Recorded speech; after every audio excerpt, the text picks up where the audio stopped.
Check.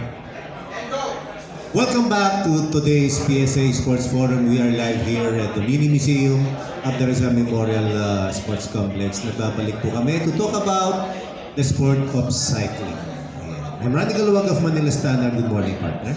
Good morning, Philippine Sports Writers Association. We're having a very interesting session here inside the Rizal Memorial Coliseum, yung pong museum gallery nila. No? Yes. For the very first time, we are hosting the PSA here, and we'll be talking about the exciting sport of cycling. We are live via FB page of our PSA, Philippine Sports Writers Association, and delayed basis of Radyo Pilipinas 2, ang ating pa rin sports radio, 918 kHz sa ating AM band. Judith Carinal po. And Judith, before you introduce our honored guest, let me thank our sponsors. In behalf of PSA President Nelson Beltran of the Philippine Star, maraming salamat po, Philippine Sports Commission, Philippine Olympic Committee, San Miguel Corporation, Smart, PLDT, Nestle Milo Philippines, and Arena Plus. Yes, and we are so happy to have here with us one sports patron, one tandang Pinoy athlete, you name it, siya yun. Jeremy Goff, our Go for Gold, and he will be talking about the Go for Gold Criterium Series, the mountain bike team, the road cycling team of Go for Gold. So without further ado, a very pleasant morning and welcome once again to the PSA Forum, sir. Good morning, Ma'am Judith, Boss Randy, and the rest of you ating PSA members and then mga nanonood sa Facebook. So thank you so much for having me. It's been a very successful 2024 for us. And then we're very happy to discuss our next races for next year na hopefully will become bigger and better for cycling. Our goal really is Go for Gold is to have more consistent quality races for Filipino cyclists in order na tumaas yung level of quality ng mga Filipino cyclists.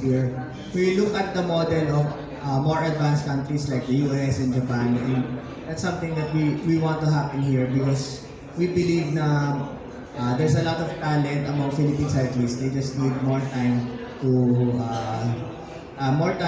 for practice and experience. Before we move to next year's plans, no, can you share with us yung accomplishments ninyo sa yung Go for Gold series natin, bike series natin na ginawa nyo sa iba't ibang lugar sa Pilipinas?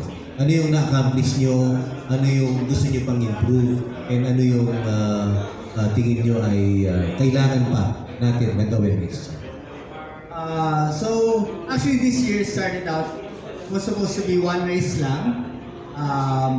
But once we were planning it, ang naging nakita namin one of the biggest, because the goal of the race really is to provide an avenue for cyclists, for Filipino cyclists, and at the same time to scout talent, diba, for our cycling team and for many other cycling teams in the Philippines. So there's a lot of upcoming cycling teams.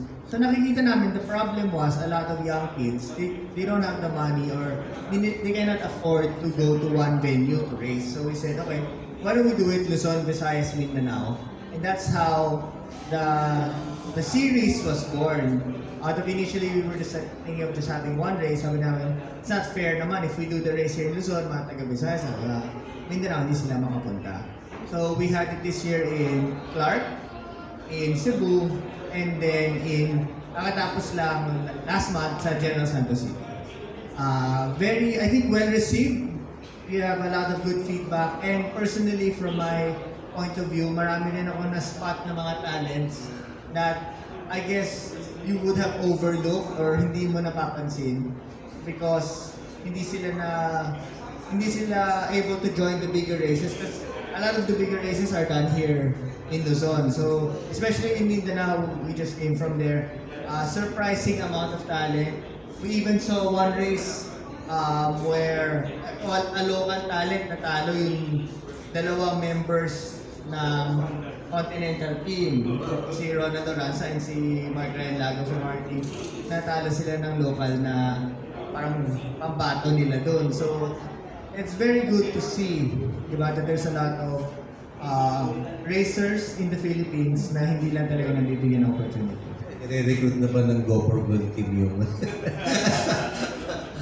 Well, we've sent out a lot of siguro feelers to prospective na napaka-spot namin sa race. And then siguro standby na lang tayo for next year once makita mo kung sino mga bago members ng team natin. In total, ilan yung nag-participate sa 3 races natin? In total, yung mga athletes, cyclists, from elite to age groupers. Siguro over the 3 legs, we had close to almost 2,000 riders. Roughly nasa 600 to 700 tayo per leg times 3 legs. So siguro mga 2,000. So for next year, anong plano? Madadagdagan pa to? Itong series na to? Or anumang mga bago pang next year? For next year, we have two goals. One is to have more cities involved. Actually, after yung sa Gensan, I've already had 2 cities, 2 LGUs reach out to me about doing the race possibly in their area.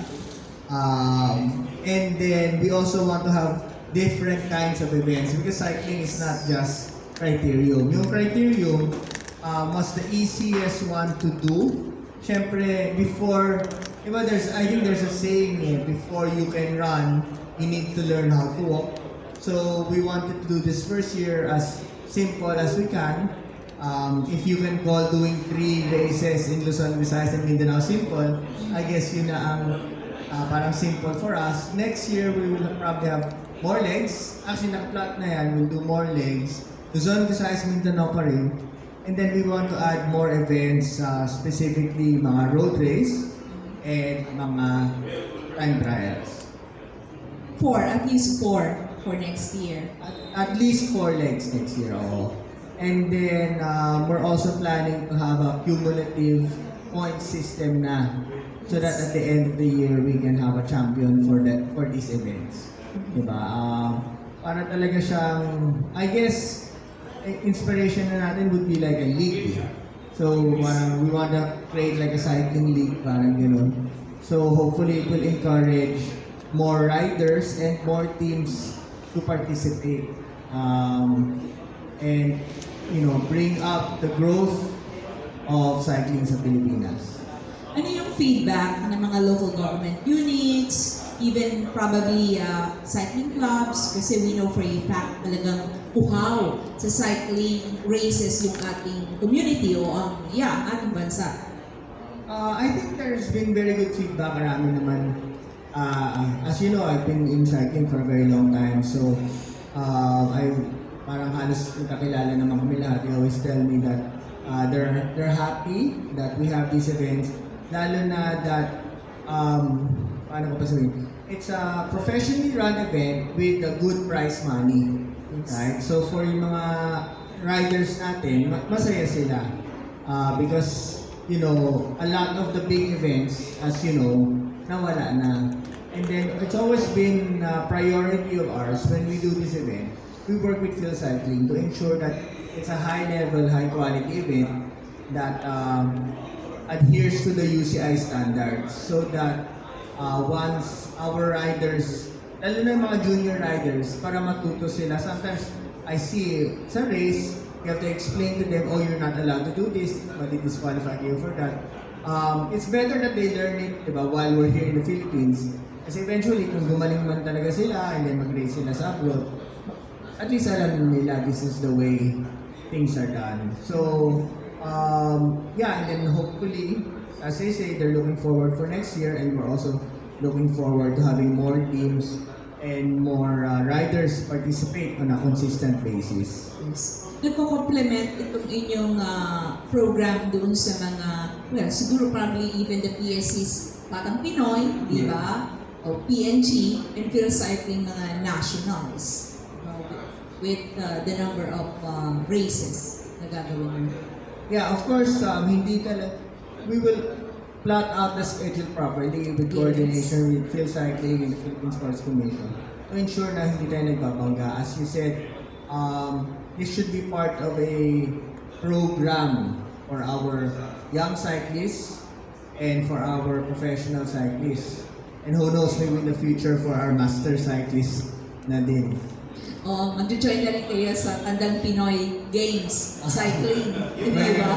Nagkakatandang Pinoy na. May Batang Pinoy, may Tandang Pinoy. Yes. Yun nga sa ating follow-up Okay, follow up mo. na Magkakaroon na ba kayo ng age category that will become officially part of a Tandang Pinoy program para naman since you are very much also involved also in that? Yes, for sure that we'll coordinate with the Philippine Master Games Association. Diba? As you know, Attorney Ali is a very good friend. We always work together on these things. Having age group or Masters athletes has always been part naman of yung Go for Gold race series. So, I guess the important thing lang is just to standardize and invite more master cyclists to join. It may not be on a lot of people's parang napapansin, but we do have UCI Masters age groups mga games eh. So, in fact, if I'm not mistaken, di ba si Coach Joey De Los Reyes ng Asian cycling, nag-medal siya sa age group, sa Masters. Yeah, so there's still potential for us there. And at least there's parang life after being professional cyclists for mga athletes natin. Mr. Jeremy